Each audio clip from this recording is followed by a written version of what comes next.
noite, queridos telespectadores. Bem-vindos a mais um programa do Introspectismo, uma jornada para dentro de si. Todos nós temos dentro de nós mesmos um incessante diálogo interno de como devemos fazer as coisas, como vamos resolver algo, enfim.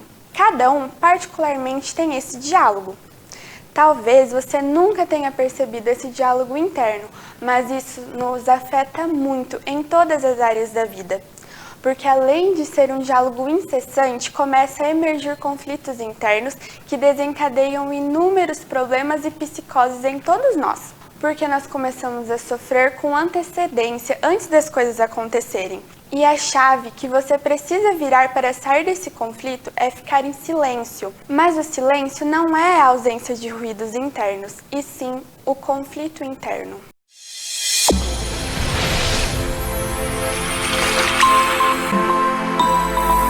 Boa noite a todos. Estamos começando mais um programa Introspectismo, programa do Instituto de Pesquisas e Tratamentos Humanísticos, o IPTH. No programa de hoje, nós vamos dar continuidade a um assunto que já foi trabalhado ontem, que foi a questão do arbítrio livre. No entanto, hoje nós vamos direcionar esse assunto para um outro fator que vai nos permitir compreender mais amplamente essa questão do arbítrio, do destino e de como nós podemos de fato entender até que ponto as nossas decisões ou em que medida as nossas decisões podem de fato conduzir a nossa vida a um determinado destino leve e harmonioso.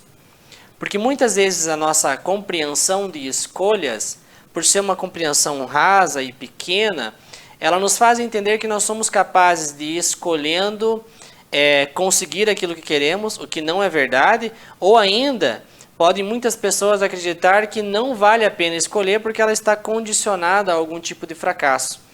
Mas para entendermos melhor como é possível escolher e em que nível a nossa escolha pode de fato ser concretizada, nós vamos hoje, juntamente com o Dr. Celso Schaeffer, falar sobre os 3 níveis de consciência e como a visão sistêmica pode nos proporcionar escolhas de fato livres e que são escolhas que nos levam a caminhos mais leves e harmoniosos. Boa noite, Dr. Celso. Boa noite, Cleiton. Boa noite, os telespectadores. Gratidão por estar conosco. Ainda falando sobre o livre-arbítrio. Para falar de livre-arbítrio, precisamos falar de destino. Primeiro, o que é o destino? O destino é todas as áreas das nossas vidas. Vamos falar pessoal, o meu eu pessoal, a minha vida profissional, a minha vida financeira, a vida amorosa, a vida familiar, tudo que envolve o nosso eu forma-se o nosso destino. Agora, imagine um trem e uma locomotiva. O meu racional tenta puxar essa locomotiva, tenta puxar os vagões. Será que consegue? Não. Não é pelo racional que nós norteamos o nosso destino. A grande maioria das pessoas acham que tem de fato livre-arbítrio e que suas escolhas são livres, mas não é verdade. 95%, Cleiton, da humanidade não tem poder de livre-arbítrio. Os trilhos estão postos e a locomotiva que puxa esses vagões nem sempre é o racional. No programa de ontem nós falamos sobre a individuação. A individuação é um processo psicoterapêutico profundo feito nas imersões no Instituto de Pesquisa e Tratamentos Humanísticos, o IPTH, onde nós levamos a pessoa dentro da sua história pessoal e de vidas passadas e dentro da história da família, dentro da ancestralidade, para libertar a pessoa dos karmas passados, para ele entender o que houve, porque ele está sofrendo, e também os karmas sistêmicos. E então a pessoa ela se identifica como um ser único, apesar de pertencer a um agrupamento. Ele se identifica como um ser livre, apesar de trazer consigo muitos emaranhados de vidas passadas. Então é mais ou menos isso aí, né, Cleiton? Sim. É muito raso isso que nós estamos falando sobre a individuação. Mas em um outro programa nós vamos falar exclusivamente sobre a individuação. O nosso tema hoje é os 3 níveis de consciência. Olha aqui para mim. O nosso destino, ele é norteado por 3 consciências. Primeira consciência é a consciência pessoal. A segunda consciência é a consciência coletiva.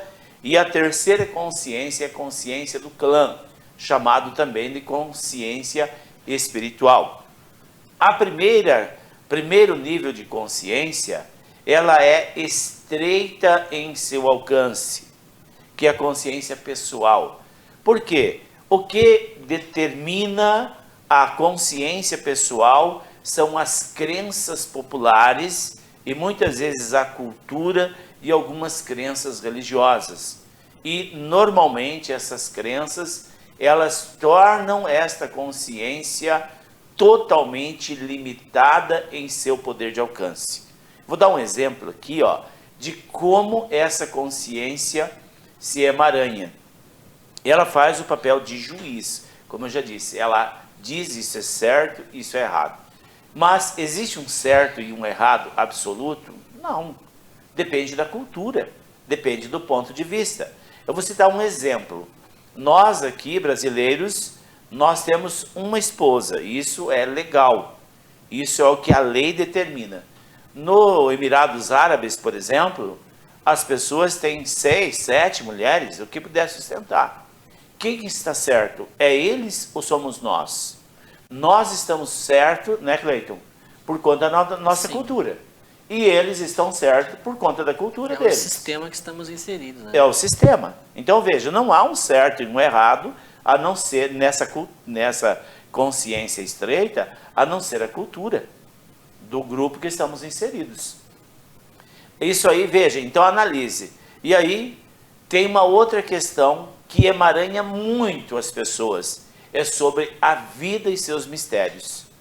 Até os anos 80, todas as mães, quando perdiam uma criança abortada, um mês, uma semana, essa mãe fazia um luto de uma semana, um luto de 15 dias, batizava aquele pequena vida, aquele pequeno feto era batizado pelas avós que batizavam, e aí a mãe contava, olha, o meu primeiro filho eu perdi com 15 dias de gestação. Agora, na época do século 21, na modernidade, a mãe perde uma gestação de 8 meses, por exemplo, vai lá, teve um aborto espontâneo, vai lá no hospital, faz todo o procedimento, e essa mãe vem para casa sem o bebê. Cadê o bebê? Cadê a vida? É uma vida que está ali. Mas a cultura moderna diz que não tem necessidade de fazer um ritual fúnebre, os valores éticos e espirituais se perderam, não acontece o ritual fúnebre, não acontece o batismo, e fica isso na consciência pessoal como certo. Vejam, o que determina no hospital se o feto é colocado numa lata de lixo ou se é mandado para o necrotério é o peso. 390 gramas vai para o necrotério, mas não tem ritual fúnebre, não tem batismo, não tem reconhecimento, não tem nada. 380 gramas é descartável. Não é gente, não é vida, não é nada. E é aí que mora o sofrimento das famílias. É nessa consciência estreita e limitada, e o mais triste é nós acharmos que o nosso destino é comandado por esta mísera, pequena, limitada consciência pessoal. Aí está o grande ponto de dor das famílias. E a consciência coletiva, a segunda consciência, ela é mais ampla. Ela está a serviço do pertencimento do agrupamento. Ela faz um papel de vigia, ela é ampla, Cleito. Então vejam, preste atenção aqui nas minhas palavras. Essa consciência coletiva, ela olha para o agrupamento da família e percebe, mas para aí, a mãe fulano de tal, ela perdeu uma gestação com 15 dias. A mãe fulano de tal perdeu uma gestação com 8 meses. Cadê a criança? Eles não contam a criança como filhos. A cultura diz que não precisa. A consciência coletiva está a serviço do agrupamento e do pertencimento. Então, essa consciência coletiva chama um descendente para representar no teatro da vida aquelas almas abortadas. E aquele jovem, aquela menina, aquele menino inteligente, radar límbico ativado, começa a ter comportamentos estranhos. E ela deixa de lado o seu destino e passa a viver o destino do ancestral. Uma coisa também muito grave aqui, consciência pessoal, consciência coletiva, é nos suicídios. Quando suicida-se uma pessoa, a grande maioria da família se revolta e dizem: covarde, nem no velório eu vou. Onde já se viu tirar a própria vida? Quer dizer, já se excluiu, porque o ato extremo do suicídio é uma exclusão triste e dolorida para, no mínimo, 7 gerações. Deixa uma herança maldita, uma herança de dor. E ainda vem a exclusão dos familiares que o julgam através da consciência pessoal, dizendo que ele é um covarde. Não sabiam da dor que ele estava sofrendo, não sabia da angústia que levou ele a cometer o ato extremo. Então, a consciência coletiva olha para esse acontecimento e convoca alguém do sistema para representar o suicida no teatro da vida. E então, essa pessoa que até então era saudável, alegre, feliz, entra num processo de depressão, num processo de síndrome do pânico, e ali tem uma série de diagnósticos. Então, essa pessoa que foi chamada pela consciência coletiva para representar o excluído, começa a viver um verdadeiro drama na vida. E quem é que determina que a consciência coletiva chame alguém? O terceiro nível de consciência, que é a consciência espiritual. A consciência espiritual está a serviço do todo. Cleiton, interessante, né? A consciência pessoal estreita, a consciência coletiva ampla e está a serviço do agrupamento. A consciência espiritual extremamente ampla, abarca as duas consciências e está a serviço do todo.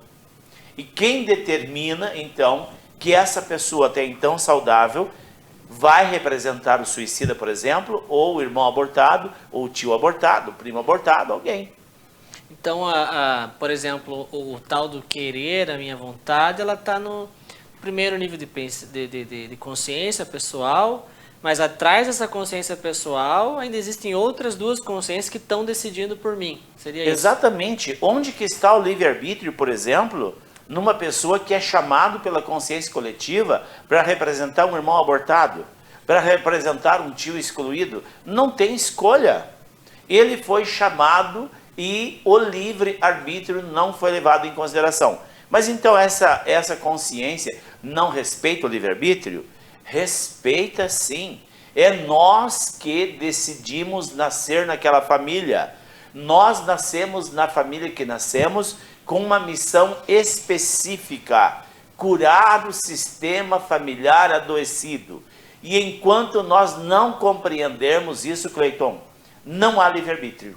É sofrimento e dor, angústia e muita tristeza. E aí entra muito forte também a questão da lealdade familiar, né? É muito comum, por exemplo, quem está assistindo já pode ter se colocado na situação quando vê um irmão doente, ou um filho morrendo, ou o pai, e ela pode muitas vezes pensar: nossa, se eu pudesse, eu estaria no seu lugar. Se eu pudesse, eu tiraria o meu órgão para dar para você, eu daria a minha vida para você. Essa sensação de troca, de lealdade, de dar de si mesmo pelo outro, é mais ou menos nesse sentido que funciona a consciência coletiva, não é mesmo? É exatamente isso. É o amor fora de ordem e o processo de lealdade. E nós vamos ter que ir embora, né, Cleiton? Voltamos amanhã falando deste mesmo assunto. Voltaremos até amanhã. Um grande abraço.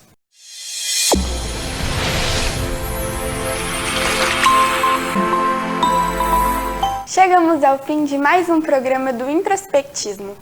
Espero que você possa ter absorvido os conhecimentos transmitidos hoje e os pôr em prática. Convido vocês a acessar nossas redes sociais e a se inscrever no nosso canal do YouTube. Aqui embaixo da tela também está aparecendo nossos telefones. Entre em contato conosco e comece essa jornada para dentro de si.